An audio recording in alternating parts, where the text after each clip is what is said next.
everyone, I'm Victoria Wilshire and this is Songtradr Happy Hour. Today's topic is music in sports, more specifically what goes into finding and placing the right tracks into sports content. Joining me today from the UK to help us sort it all out is one of UK's most experienced music supervisors. He first made his mark in the industry as a DJ on world stages as well as a music producer before working as a senior music supervisor for Sky TV, and then joined the Peter Gabriel-backed music agency Cuesongs, where he now utilises his immense passion for music and expertise as the director of music. I'm pleased to welcome Justin Commie McMullen. Hi, Commie. Hello, good morning / evening, depending on where you are. How are you? Yes, not too bad for a morning. And how are you? Not too bad for an evening. Another dark evening in the England Shires. Another sunny morning in LA. Oh, okay. Swap? It could be like The Holiday with Jack Black, and we can be like Jack Black and Kate Winslet and swap. Actually, we can't, can we? We're not allowed to fly anywhere. So, oh well, never mind. Maybe one day. And I was going to say too, I really do know that movie because I saw it recently, and that means that we have to do a bit of like make believe because we're supposed to be single. If we're going to. Oh, okay, that's fine. It's okay. I'll have a word with the wife. She'll be fine with it. Don't worry. No problem. Well, Commie, so today we're talking about music in sports, and more specifically, we want to get the real ins and outs of what happens behind the scenes from you, and you're an expert. I guess you've been doing this for quite a while, haven't you? Yeah, and the sport thing. My first job was actually when I was 15. My parents both worked in sport, both of them in sports marketing and broadcast, and I think often after they did a lot with the World Cup particularly, but other major sporting events like the America's Cup and various other sort of Wimbledon, in fact, and generally after they had sort of the event was finished, from a marketing point of view, they always wanted to do a sort of rap video, which was highlighting, the sporting success of the tournament, and then also, of course, how well all the brands did. And so my mother, in particular, didn't know an awful lot about music, so she would come to me, and I must vouch, I didn't know an awful lot about music myself, but I would basically give her some ideas for those videos. And I really enjoyed it, and it was great watching it back. And actually, a lot of it came from a couple of cassette tapes I had, which were called like Soft Metal and Precious Metal. And so it was all things like, Foreigner and Journey. And actually the one that really hit and did very well for me was Europe's Final Countdown, which was used for Italian 90. I think that was the one. And yes, it was, it worked. It was, you really got it. Even when I was that young, I liked football, and I also liked watching music with football. There is something very, very special about it. Yeah, I bet. And would you say that 15-year-old, 15-year-old Commie is making better choices than current Commie as far as music supervision is concerned? As far as music supervision is concerned, yes. But like, oh no, sorry, a 15-year-old Commie. No, I think older Commie is making probably better life choices and music choices. But I think, I obviously know a lot more than I did, but I think I was, I understood it, and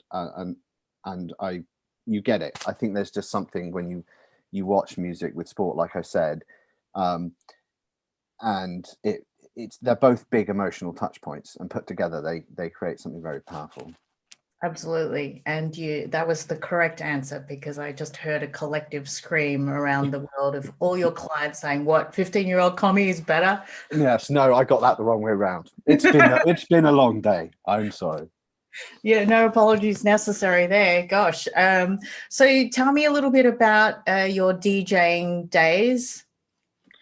My DJing days or my DJing nights? The days were mostly spent in bed and full of bitter recrimination, but the nights, yes, I mean, I basically went when I left school, I sort of did the usual thing and had what you call a gap year over here in England, and I went to Australia, which I really loved. And then after that, I went to university in France. And while I was there, I discovered that if I helped do the DJing, I got free drinks. So this became a big, important career move for me. So basically, I started helping out at a couple of the bars because I was really into music, and so I would DJ for them. And I really, at that point, discovered that I really enjoyed it. I think, I'm a person, in honesty, I play to the crowd a bit, and I think DJing appealed to me because you didn't need to be a musical genius, and yet you could really make people dance and happy and work a crowd. So I came back from France after about 4 months, and the first thing I went out and bought was a pair of Technics 1210s, and then obviously as many records as I could afford, which at any point has not been that many. I mean, vinyl is expensive, but so I then started doing the usual thing of spending all my time in university basically in my room practicing my mixing, and very little of it actually going to my classes.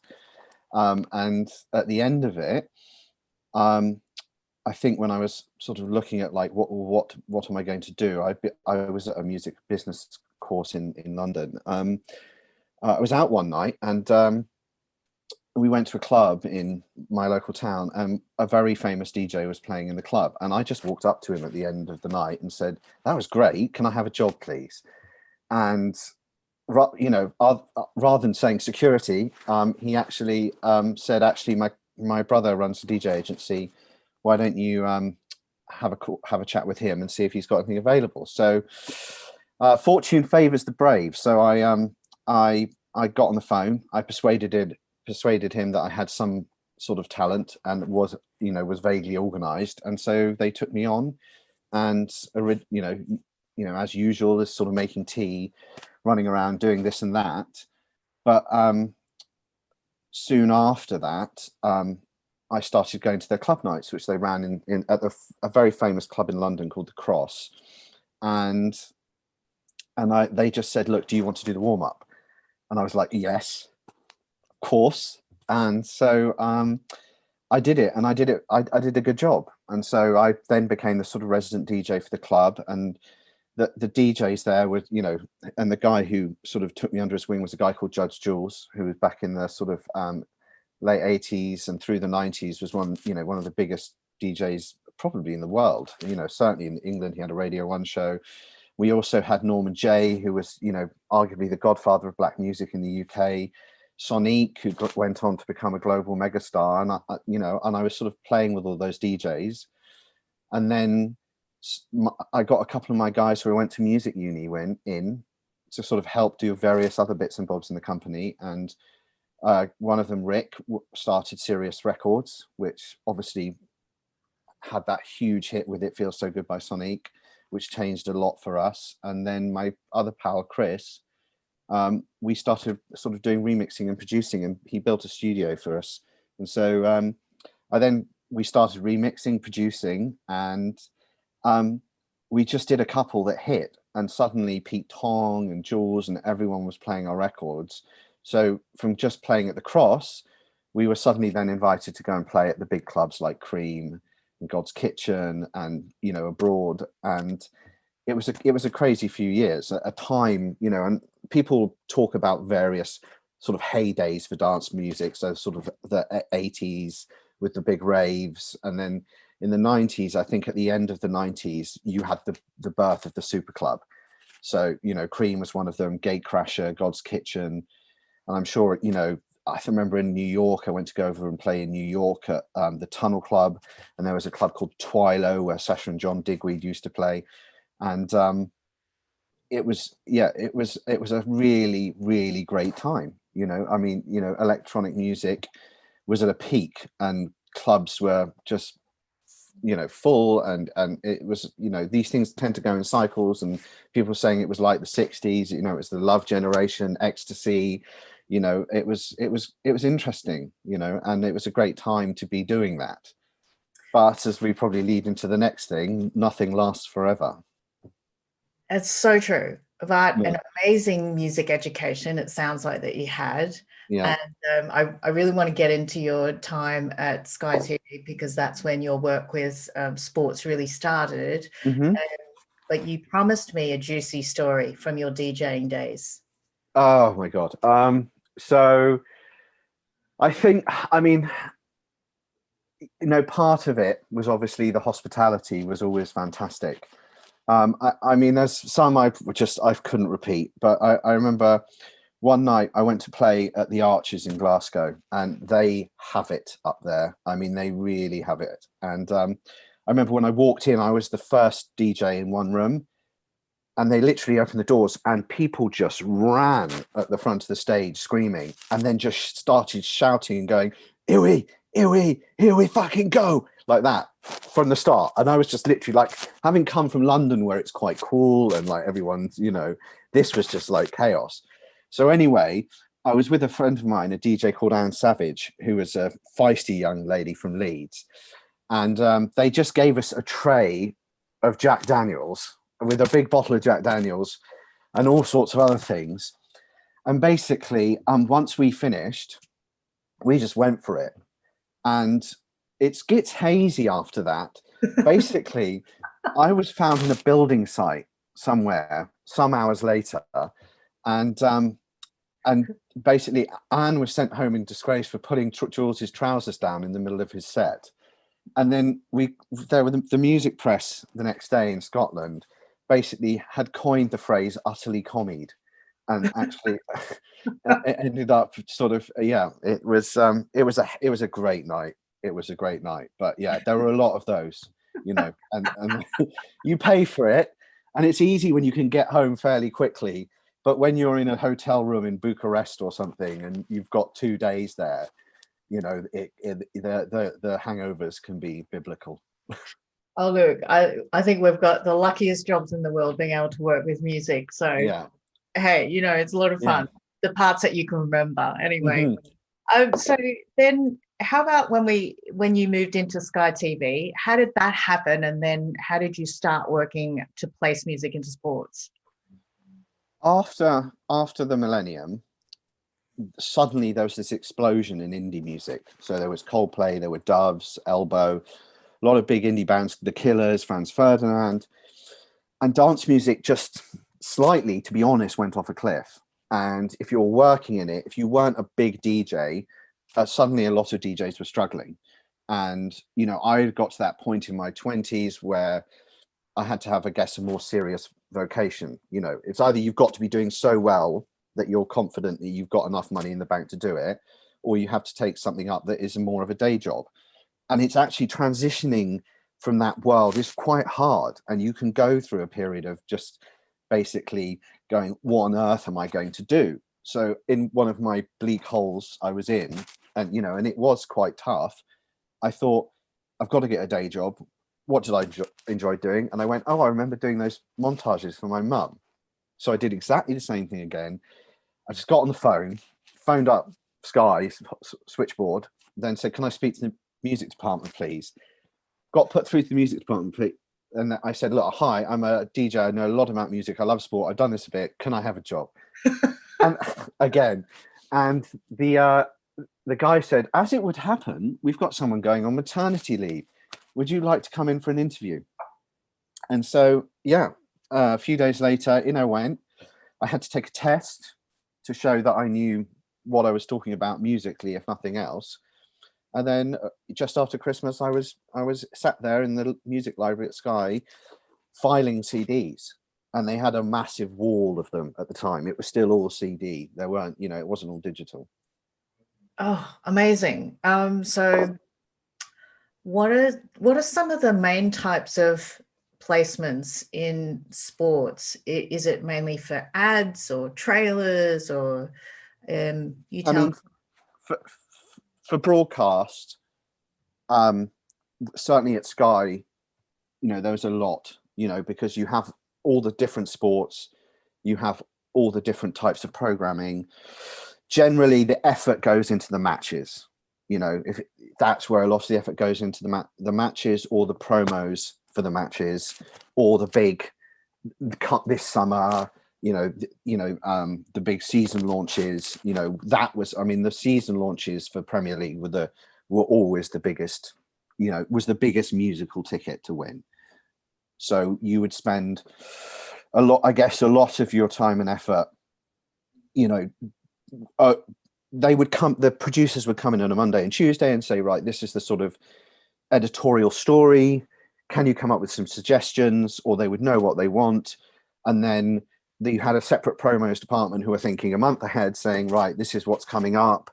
We need some music to convey this message. If it was summer, it was obviously bright and, but always energy, certainly with promos, sports promos, all types of promos and trailers, they work on that levels basis. There has to have range, and it has to go from down there to up there to drop a bit to go back to sort of, the big finish.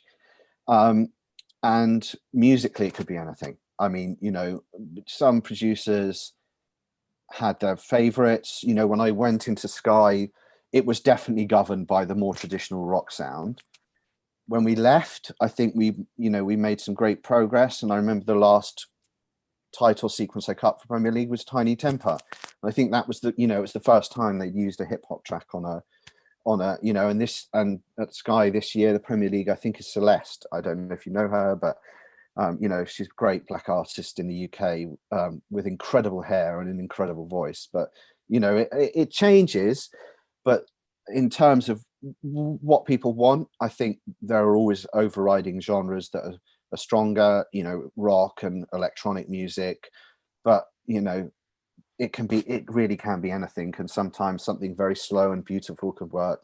Sky went through a period of doing these very, very slow, high motion graphics trailers, and would use things. I remember we once used Arn Brunn True Colors, which was all about seeing the golf ball going down in beautiful, 4D. I mean, I don't understand the technology, but it could be everything.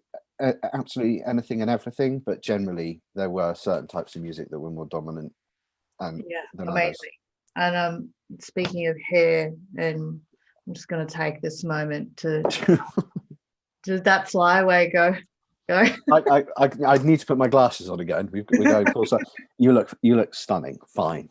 Absolutely lovely. Hey, they're good glasses. Yeah, they cost £1. I break anything more expensive.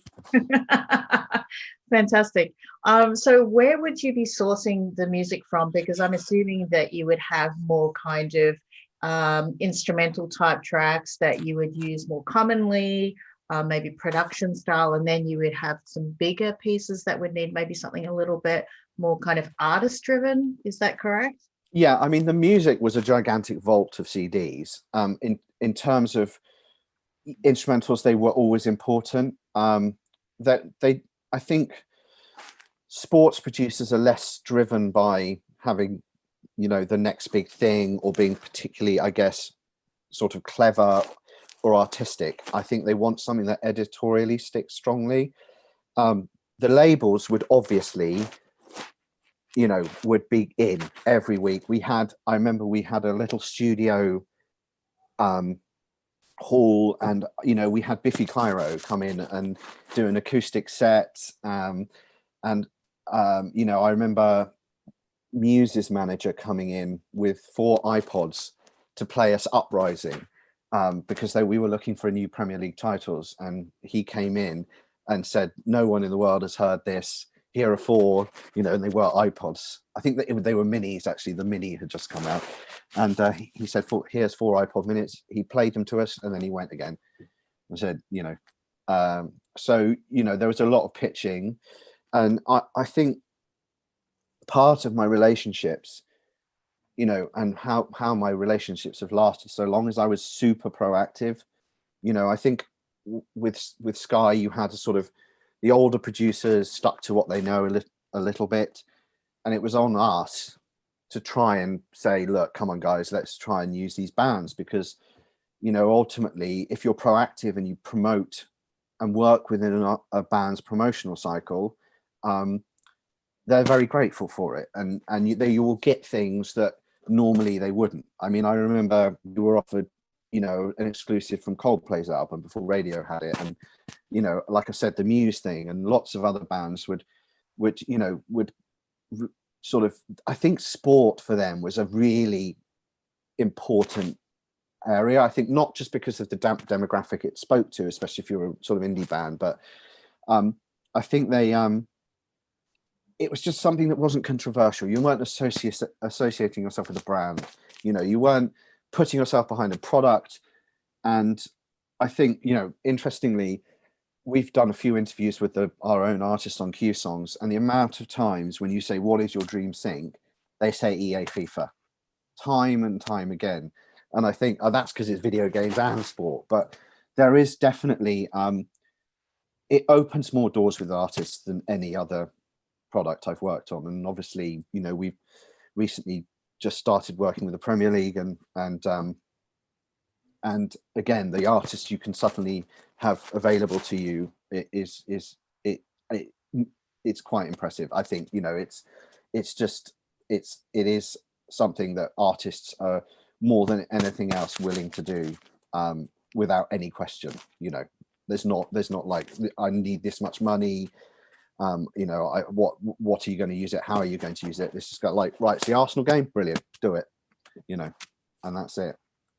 Yeah, that makes a lot of sense, actually, because sports is such a general audience type of thing, you know, unless there's like a riot or people are fighting on the field or something like that. But still, you know, it's mostly family friendly, and we know, especially at the major league stage, that we know what we're going to get. So, you know, why wouldn't you? And it's televised everywhere, it's shared everywhere. Yeah. It's great exposure for an artist, I would say. Yeah, football especially, but you know, we've worked in rugby, and you know, which is like the English version of your American football, which you know is they don't wear shin pads, I mean big pads and stuff and helmets. But it's the same game. So rugby was rugby was popular, and cricket actually. And Formula One, that was the other one that we did when Formula One was changing their music titles, that everyone in the whole company got involved, from the CEO to the head of accounts. Everyone suddenly got their Spotify out and would be suggesting tracks, you know, and that's it. It's part of the engagement, you know. Everyone's into it, and everyone has an opinion, I think. So it does really, there is something there that, you know, where with other areas like advertising, people, it's just less cynical, and people are, you know, more into it. Amazing. And I have to say that I am living in LA, but being an Aussie, I mean, of course, yes, I know. I should. Yeah. No, that's fine. We have the football and we have the cricket. There's no padding. No padding. Yes, Aussie rules. You have Aussie rules as well.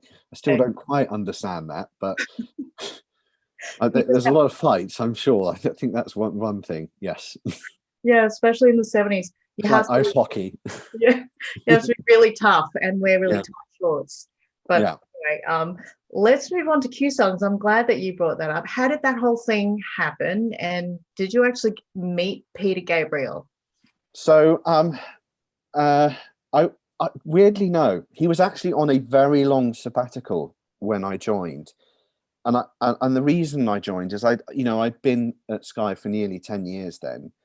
And I think, you know, I'd gone from my sort of mid-20s through to my mid-30s, and I think it's often at that time you sort of look and go, what is this, my forever job? You know, and there are a lot of people, you know, at Sky who've been there a long time, and it's a great company to work for. But I think I sort of craved doing something a little bit more on, you know, different and on the, I don't want to say on the edge, that sounds a bit, you know, ridiculous, but you know, something in a new space. And my friend who I mentioned from way back, who came on to run my dance record label back in the mid-90s, by this time he was a big artist manager, and he had said, look, I've met this guy, he's a bit crazy. He's not talking about Peter, by the way. He's a bit crazy, but he's got this new project with Peter Gabriel. And I think you've got a lot of similar ideas. Do you want to sort of chat? And so I said, absolutely. So we met in Clapham, and I started by just giving them advice because I had a lot of a lot of connections from my time at Sky, and what they were trying to do was something pretty crazy at the time, which was to try and pre-clear commercial music for use in the online space, which we talk about now and think, well, yeah, but back over 10 years ago, and it shows how things can move so quickly, that was bananas. Right. What I wanted to ask you next was, how should any artists or composers make their work known to you?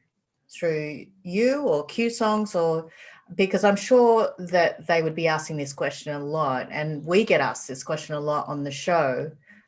Artists and composers want to know, how do we not stalk music supervisors but get our work known? I mean, it's difficult. There's no easy answer to that, and I think realistically, the first option is to get signed.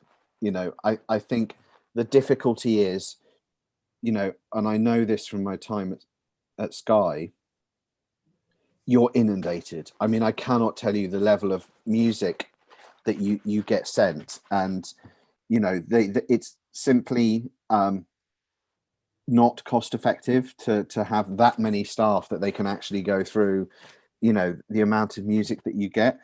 If you imagine you have to catalog all the stuff from all the big artists and put that through and digitize it, put in your systems and tag it, and I mean, all about this, of course, but that it's really a case of oh God, how would you? I think you need to get signed. You need to get, if you're doing it as a young artist, you can go and obviously sign up to companies like CD Baby, and then they can pick the sort of best stuff, and then they can sort of take it and plug it.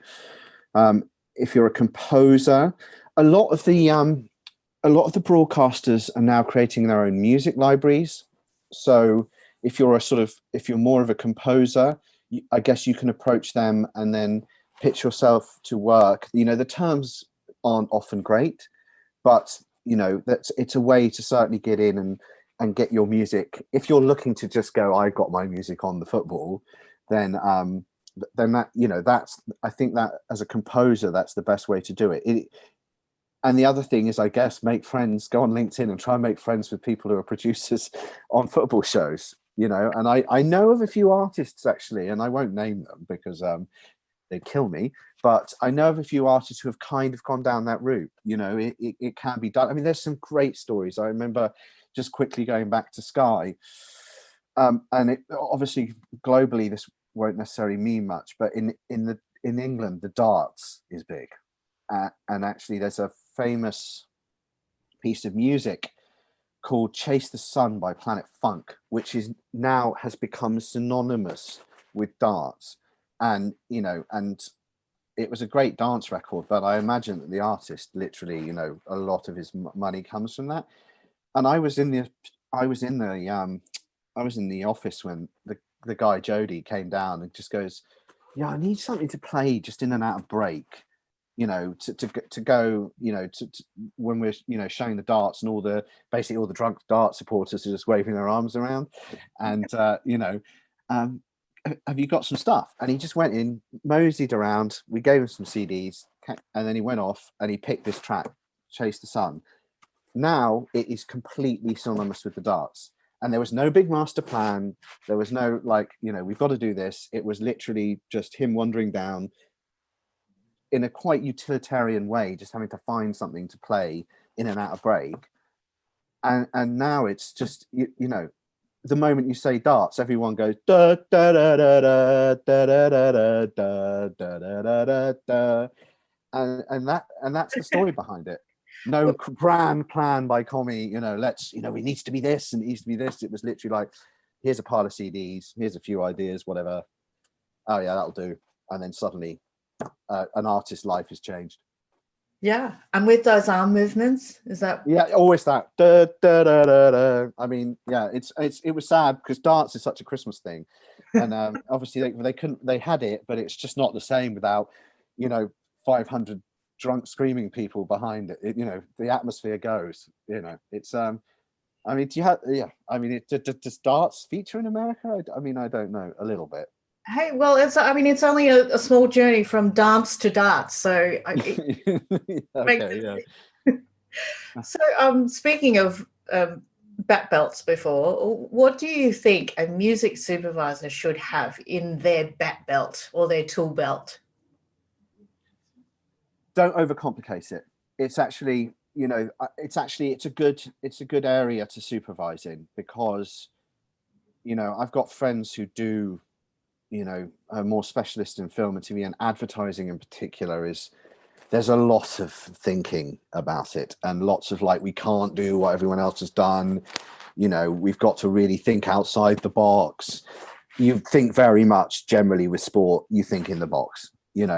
It's like, it is in a lot of cases. There are outliers where something completely unusual is picked and can be a huge success, but actually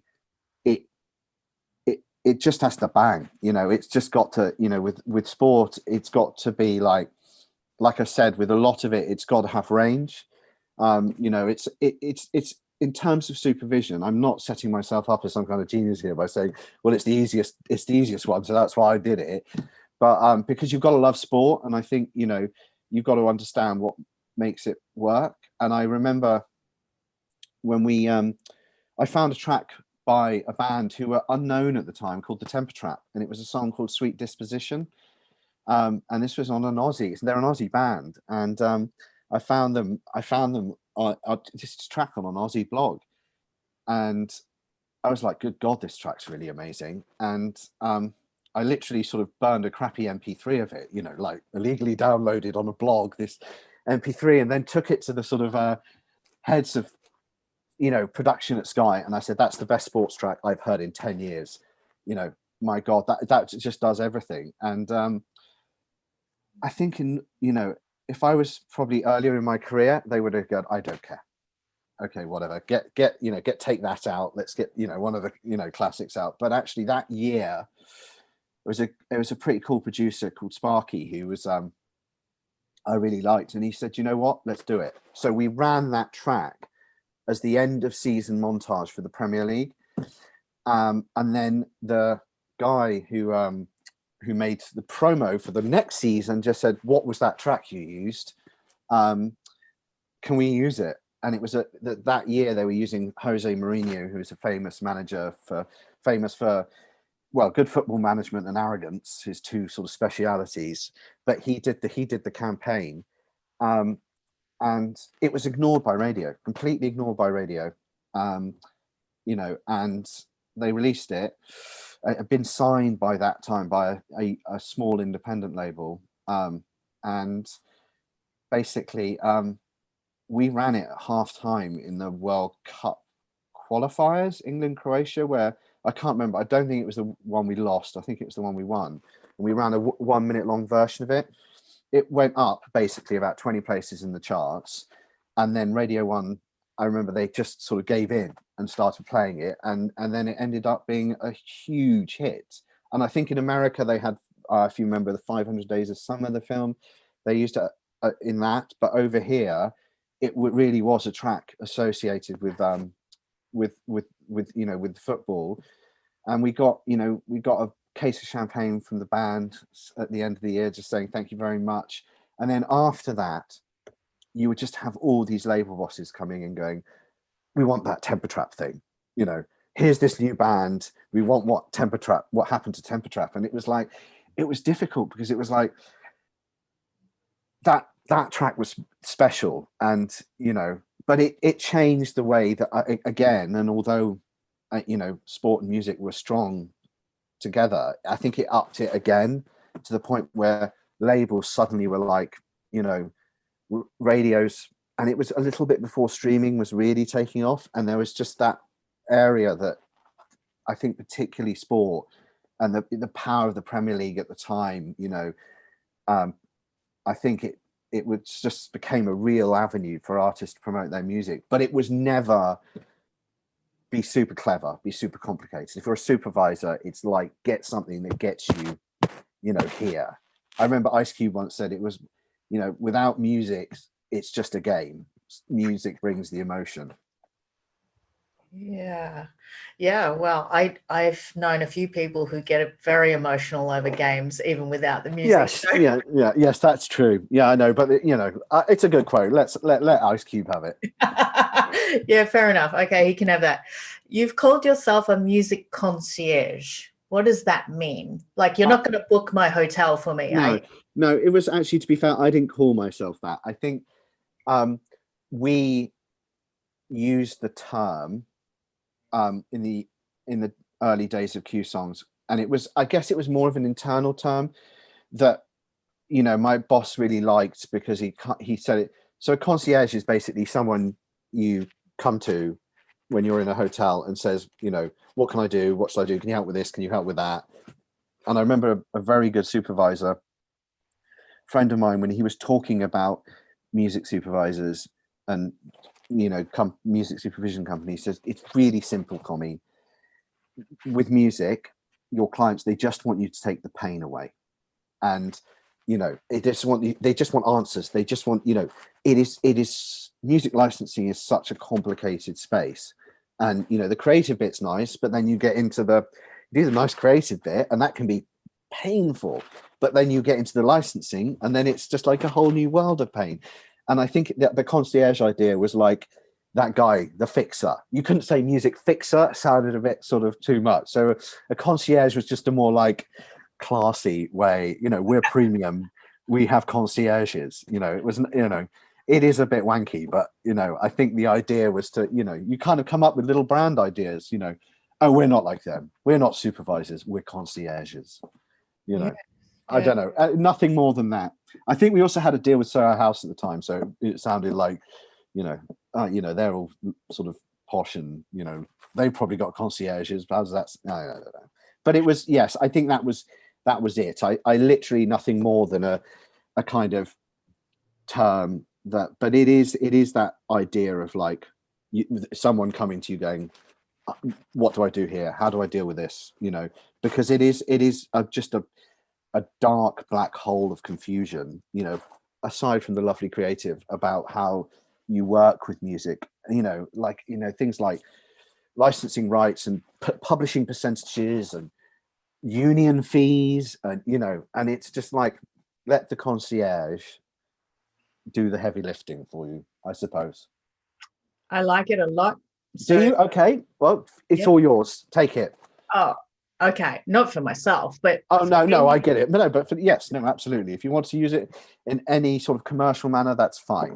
You have the IP rates IP rights, feel free. So for any aspiring music concierge out there, yes, just take the pain out of it for your client. I think that's really good. It's, I think, that whole space is it there. The music supervisors exist because a lot of that side of the business is difficult. Not only the creative work, because you need a huge amount of experience, especially if you're doing something that's an interesting subject matter, which is like, okay, we need mid-70s Vietnamese sort of psych rock or something. Producer's not going to have time to find that. So, and then on the other side, I think it is the rights, and and that's where it be a concierge. Maybe that's the message. Yeah. That's the whole message. I don't know, whatever. I need a drink. Yeah, go for it. No, it's fine. It's fine. So, Commie, if past you were standing before you right now, what advice would present you give to past you? I think from do you know what? In all honesty, I think go to the gym. Go to the gym more. I would definitely say that if I was talking to my 20-year-old self or whatever, I'd say just make sure you go to the gym more. I think be professional. I think and be professional always. And be kind. I think if I look kind and helpful, I think I look, especially when I transitioned from being in a situation at Sky where everyone wants to see you, everyone wants to have a meeting with you. I then went into a sort of a job where, if you didn't have those relationships, no one will want to talk to you, because you were literally saying, I'm going to take your music and I'm going to put it on a website pre-cleared, and people are just going to come and download that, and that's a very big idea to take to labels and publishers. And actually, if I look back on the reason that we managed to make it a success, it was because when I was at Sky, I was always super professional and I was always super helpful and proactive for the labels. So when I went and started that new project, I could say, I know this is insane, or I know this looks insane, but please bear with me. And because we've had that good relationship, Cuesongs managed to sign those deals with the majors and the big independent labels and actually sort of prove the concept. And I guess that would be it. But yeah, go to the gym as well, definitely. Go to the gym more. Go to the gym once doesn't count. Well, I think that's a really good place for us to wrap there. Commie, thank you so much for your time. It's a real joy to talk to you. Thank you. It's always a pleasure to talk to you. Yeah. Oh, thank you. I'm sorry. My my room is not as beautiful as yours. Like I said, I will talk to Mrs. Commie and we will get some lovely furnishings. So next time, whatever we talk about next time, I won't let the side down. That means that I have to have you on again. I'll think of something. I'll think of some ridiculous sort of concept that we can do this again. Well, so thank you, Commie, and to our viewers, thanks for watching. We hope you found this happy hour valuable and enjoyable. As always, let us know what you'd like us to talk about on these sessions. Be kind to each other. Cheers, and we'll see you next time. And go to the gym.